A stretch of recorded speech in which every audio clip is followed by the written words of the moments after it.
একটা মানুষকে এভাবে নির্মমভাবে 18টা গুলি করে মারার মানেটা কি? আমি আদালতে তো যাওয়ার যেতেই পারিনি।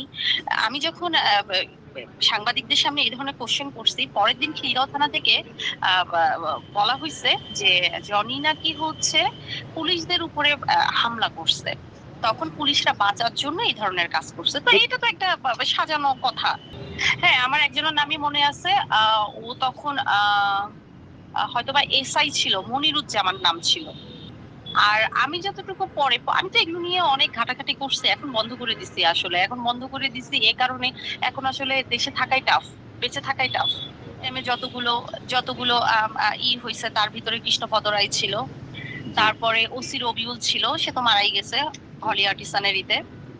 আ তারপরে হচ্ছে আ এসআই মনিরুজ্জামান যে ছিল ওকে এসআই মনির বলেই সবাই চিনতো। ও লাস্ট গুলিটা ঘাড়ে করছে। তখনও জনি মারা যায় নাই যখন, তখন ওকে গাড়ি থেকে ধাক্কা দিয়ে ফেলে উপর করে গুলি করা হইছে। তো ওকে যখন মারা হইছে সেটা হচ্ছে জোরপুকুর মাঠে।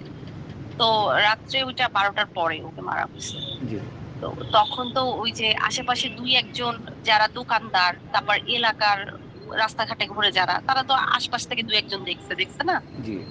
এরকম কারো থেকে নিউজ পাইছি আরকি। আমাদের বিয়ে হয়েছিল ২ বছর সামথিং ২ বছর ১ মাস। হ্যাঁ, তার ভিতরে ও ২ বারই অ্যারেস্ট হইছে। ২ বছরের ভিতরে ২ বারই অ্যারেস্ট। আর 3rd বার তো এই অবস্থা।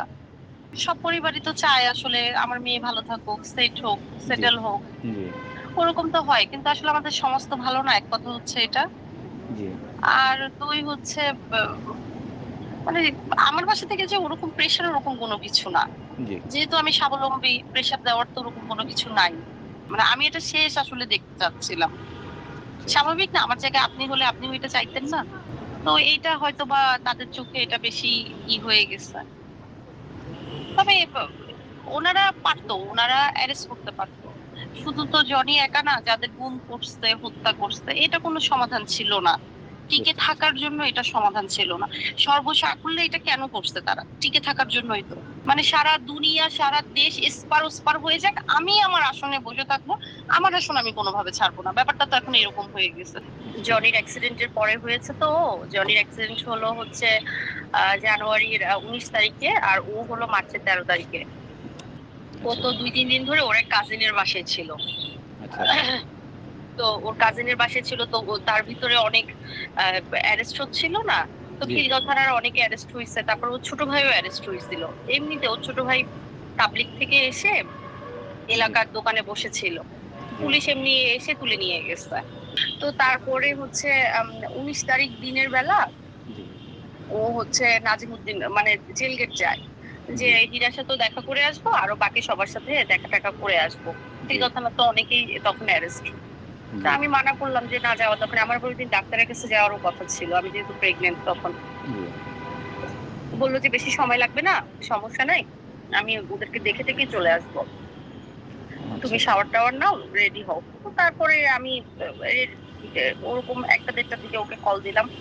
ফোন কেটে দিছে। ফোন কেটে দেওয়ার পরে তো স্বাভাবিক ও আমার ফোন ধরে না, কেটেই দেয়। আমি ভাবছি কল ব্যাক করবে হয়তো ব্যস্ত আছে। তো ও কিছুক্ষণ ওয়েট করলাম দেখি কল ব্যাক করছে না। হুম, তারপর ফোন দিলাম, দেখি বারবার কেটে দিচ্ছে। তখন বুঝতে পারলাম যে কিছু একটা প্রবলেম। জি, মেসেজ পাঠালাম যে কল করো আর্জেন্ট। তারপর দেখি কোনো ফোন আসতেছে না। জি, তারপর বুঝতে পারলাম যে কিছু একটা হইছে হয়তো। তা নাহলে ও কোন রকম কোন প্রোগ্রাম বা কোন ইস্যুতে থাকলে দেখা যায় সাথে যে আছে সে ফোনটা ধরে বলে যে হ্যাঁ ব্যস্ত পরে ফোন করতেছে বা ইমার্জেন্সি কিছু কিনা। আর যেহেতু আমাকে রেডি হতে বললো তাহলে তো সে ফোনটা ধরবে। জি, তারপরে ফোন বন্ধ। ফোন বন্ধই। আমি ৩টা ৩:৩০ পর্যন্ত ওয়েট করলাম ফোন বন্ধ। জি, তখন আমার মাথায় হলো যে ও তো বলল যে ও জেল গেট যাবে। আমার তো আর মাথায় আর কাজ করতেছে না। আমি এই অবস্থায় বের হয়ে গেলাম। বের জি, হয়ে আমি জেল গেট গেলাম। জেল গেট গিয়ে যে এখানে কাউকে কি এরকম অ্যারেস্ট করছে জেল গেট থেকে কোনো থানা থেকে এসে বা কোনো ইস্যু তো সবাই বলতেছে না এরকম কোনো ইস্যু হয়নি এখানে। জি, তারপরে আমি তো সবাইকে ফোন দিচ্ছি। সন্ধ্যার সময় খবর পেলাম কবি নজরুল কলেজের একটা ছেলে বলল সে খবর দিচ্ছে নাজিমুদ্দিন রোডে আহ, কিছু মানে সাদা পোশাক পরা এরকম সাদা গাড়িতে করে ওকে টেনে হেঁচড়ে তুলছে। জি, তো তারপরে তো বুঝতে পারলাম ডিবি পুলিশ ধরছে। তা জি, আমি আমার এন থেকে সব জায়গায় যোগাযোগ করার চেষ্টা করতেছি যে সামাও কোনো নিউজ পাই কিনা, কোনো নিউজ পাইনি। ওর সাথে মঈন নামে একটা ছেলেকেও ধরছে। মঈন খিলগাঁও থানারই একটা ছেলে, মঈন নাম। অবশ্যই ছেলেটাকে আমি আদৌ কখনো মানে ওই ঘটনার পরে তাকে আমি আর দেখি নাই, কি হয়েছে তার সাথে জানি না। এতগুলো গুলি করতেছে, আমি তো মানে কিছু দিয়ে করতে যাবো, জি, বুঝতে পারছি। হয়তো বা তখন হাতে লাগছে গুলিটা। প্রশাসন তো অবশ্যই, জি, এগুলোকে তো স্ট্রেট মার্ডার বলা হয় জি, সরকার কর্তৃক যেগুলো। জি, এখন ওই যে সাংবাদিকরা বলে না ক্রস ফায়ার, ক্রস ফায়ার মানে কি আমাকে বলেন। ক্রস ফায়ার মানে হচ্ছে আপনি আমাকে গুলি করছেন, আমি আপনাকে গুলি করছি, ব্যাপারটা এরকম না? জি, পরের দিন কিন্তু পুলিশরা প্রেস ব্রিফিং করছে, খিলগাঁও থানার পুলিশরা। আমি যখন সাংবাদিকদের কাছে বলছি এটা মার্ডার, এটা কোনো হুম, ক্রস ফায়ার না, এটাকে বলে মার্ডার। জি, আমার হাজবেন্ড জাস্ট একদম সাদা পলিটিক্স করতো, জি, যাকে এলাকার আওয়ামী লীগ নাই বিএনপি নাই সবাই পছন্দ করতো, জি, এরকম একটা লোককে ধরে নিয়ে যাওয়া হয়েছে। কি কারণে ধরে নিয়ে যাওয়া হয়েছে? তার জি, নামে মামলা আছে। তো পলিটিক্স এরা করে সবার নামে তো মামলা আছে। যখন বিএনপি গভর্নমেন্ট ছিল, আওয়ামী লীগ যখন বিরোধী দল ছিল, তখন তো আওয়ামী লীগের নামে মামলা ছিল না।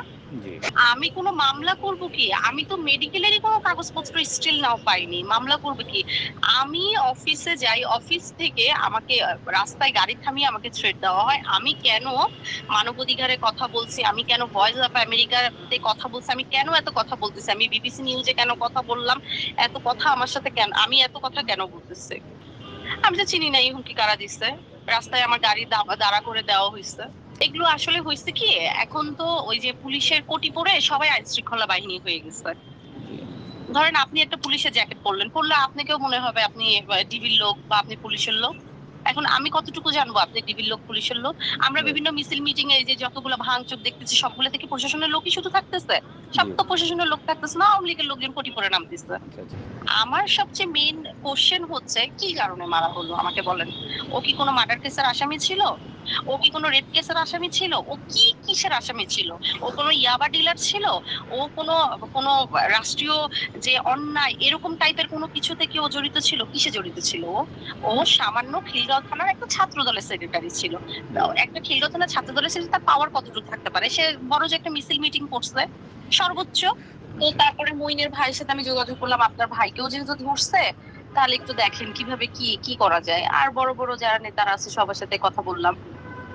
তো জি, তারপরে ভোরবেলা মইনের ভাই আমাকে কল করে বলল যে আপু, ওদের তো খবর পাওয়া গেছে। এটা ভোরবেলা বলতে তখন কিন্তু 20 তারিখ হয়ে গেছে। জি, তো আমাকে বললো যে আপু, ওদের তো খবর পাওয়া গেছে, ডিবি পুলিশ ধরছিল। তো অনেক মারধর করছে। আহ, ইতে নিয়ে ঢাকা মেডিকেল নিয়ে গেছে। তোমার এখন আসার দরকার নেই, তুমি যেহেতু অসুস্থ, তুমি একটা কাজ করো, তোমার শ্বশুর বা তোমার বাসায় যারা আছে সবাই আসুক, তুমি বিকাল বেলা এসে দেখে যেও।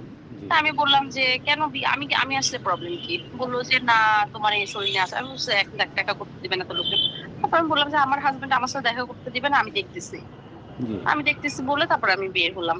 বের হয়ে আমি ইতে গেলাম, খিলগাঁও থানার। সবাই তো সবাই জেনে গেছে অলরেডি, কিন্তু এরকম ঘটনা ঘটছে শুধু আমি জানি না। জি, তারপরে আমি ঢাকা মেডিকেল গেলাম, ঢাকা মেডিকেল গিয়ে ওখানে খোঁজ করতেছি। তারপরে শুনলাম একজন এসে বলতেছে মর্গে। আমার মাথায় মানে কাজই করতেছে না, মর্গে আসলে কাদেরকে নিয়ে যাওয়া হয়। না জি, আমি তো পুরো তখন মানে আমার অবস্থায় নাই, জি, যেহেতু আগের দিন থেকে একটা মানুষকে পাওয়া যাচ্ছে না। জি, তারপর গিয়ে দেখলাম 16টা গুলি বুকে, জি, একটা ঘাড়ে, মোট জি, 18টা গুলি, হ্যাঁ। জি, 16টা বুকে, একটা ঘাড়ে, আর একটা হচ্ছে হাতে তালু দিয়ে চলে গেছে। তো আমাদের এলাকায় একটা মার্ডার হয়েছে, তো সেই হিসাবে একটা ওরা ফোন ট্র্যাকিং করতেছিল। ফোন ট্র্যাকিংটা ওই ট্রেনের ওই কামরায় ট্র্যাকিংটা পাওয়া গেছে। তো জি, ওই কামরার এরকম ইয়াং ইয়াং যত ছেলে পেলে পাইছে সবগুলোকে থানায় নিয়ে গেছে। জি, নিয়ে যেতেই পারে, এটা সন্দেহজনক ভাবে নিতেই পারে। নেওয়ার পরে তারপরে সবার ফোন চেক করতেছে, সবার ফোন চেক করে তারপরে সবার ফোন রেখে দিচ্ছে। জি, রেখে দেওয়ার পরে গার্ডিয়ানকে কল দিয়ে ছেড়ে দিচ্ছে। তো জি, আমার ভাই চলে গেছে বাসায়।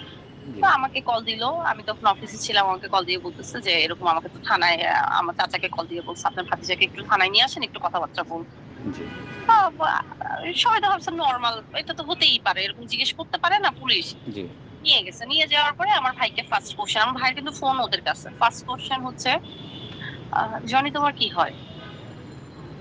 তো জি, আমার ভাই তো তখন বুঝে গেছে এখন তো এটা নিয়ে পেঁচাবে। জি, তো বললো যে আমার বোনের হাজবেন্ড। বললো হুম, ও আচ্ছা। তো এই যে মির্জা ফখরুল ইসলাম আলমগীর, মির্জা আব্বাস, এনাদের সাথে তোমার এত ছবি কেন? তো তো তখন বলছে যে আসলে বিভিন্ন ফ্যামিলি প্রোগ্রামে ওনারা আসে, জি তখন দেখা গেছে আমি যাই, তখন ওই পাশে দাঁড়ায় একটা, আপনি দেখেন ছবিগুলাই দেখেন, এগুলো সব কোনো বিয়ের প্রোগ্রাম বা কোনো ঈদ প্রোগ্রাম, এরকম কোনো প্রোগ্রামে দাঁড়ায় ছবি। জি ও কিন্তু কোনো পলিটিক্স করে না। জি তারপরে আহ ওসি করলো কি, অরবিন্দ ওসির নাম, ওসি করলো কি, সে এসআই একটাকে ডেকে ওকে ভিতরে, লকআপ যে করতে। বিশ্বাস করবেন না, 4টা দিন, মানে একটা ইপিলিপসির রুগী জি যার ব্রেনই ঠিক মতো কাজ করে না, যে মানে যে এনি টাইম সে মুখে ইরাসেট ওষুধটা না খেলে তার খিচুনি উঠে যায়, জি এরকম একটা রুগীকে ওরা 4টা দিন বেধড় পিটাইছে। 4 দিন পরে ওরা ঈদের আগের দিন থানায় দিচ্ছে জি এবং ডিবি অফিসে নিয়ে যায় পর্যন্ত ওকে পিটাইছে। তো ওর ওকে এত পিটাইছে যে মানে ওকে জাস্ট সাইন করার জন্য যে ও নাকি এই মার্ডারের সাথে ছিল। লাস্টে চার্জশিটটা কিভাবে দিছে শোনেন, ও হচ্ছে বিএনপির সন্ত্রাসী নুরুজ্জামান জনির সহচর, ও হচ্ছে বিএনপির সন্ত্রাস, ও খিলগাঁও থানায় অস্ত্র সাপ্লাই দেয়, ও চায়না থেকে অস্ত্র নিয়ে এসে নাকি অস্ত্র বানায়, আহা, ওকে মামলাটা এটা দিচ্ছে এবং এই অস্ত্র দিয়েই নাকি মার্ডার হয়েছে। একটা ছেলে যে একটা ইপিলিপসির রুগী, যে ছেলে ওষুধ খেলে বাঁচে না, সেই ছেলে কিভাবে এই ধরনের কাজ করে? আর যে যার যার কোনো পোস্ট পজিশন নাই, যার কোনো পলিটিক্স এর সাথে জড়িত না, দেশ নাই, দেশ পচে গেছে। জি আমার কাছে মনে হয় কি, পাকিস্তান পিরিয়ড তো আমরা দেখি নাই, আমার কাছে মনে হয় ওর থেকেও বড় অরাজকতা হচ্ছে দেশের ভিতরে। যে দেশে একটা ফেসবুক স্ট্যাটাস নিয়ে একটা ছেলেকে তুলে নিয়ে 7 দিন ধরে আটকে রাখা হয়, জি যেই দেশে একটা সামান্য আওয়ামী লীগের নেতারা একটা সামান্য ছোট ইস্যু নিয়ে একটা লোকের বউকে তুলে নিয়ে যে বেঁচে দিতে পারে, সেই দেশে আর কি কিসের কি যাবো বলেন? এটা কোথায়, দেশটা কোথায়? জি যেখানে আমি সাধারণ জনগণ হয়ে আমি একটা কথা বলতে পারবো না, এটা কোথায় দেশ? জি এখানে কোন দেশ আছে এটা? কার কাছে যাবো বিচার? আমি তো আপনাকে বললাম এই দেশে তো একটাই বিচার হয়, একটা ফ্যামিলি ডিস্ট্রয় হয়েছে, একটাই বিচার এই দেশে, আর কোনো কোনো কিছু না। বিচার আল্লাহর কাছে দেওয়া ছাড়া আর কি। দেশ একবার ছাড়তে পারি, জি আমি আর জীবনে এই দেশে পাড়া দিব না। বুঝেন আমার উপর দিয়ে কি যায়, বুঝেন তাহলে। চাকরি খেয়ে দেওয়ার থেকে বিগ ইস্যু হয়েছে কি, যে চারপাশ থেকে এই যে একটা সিল নিয়ে ঘুরতেছি, এই সিলটাই আমার জন্য অনেক বড় ইস্যু হয়ে গেছে। সামান্য একটা পুলিশ ভেরিফিকেশন পেতেও আমার অনেক ঝামেলা হয় জানেন। আচ্ছা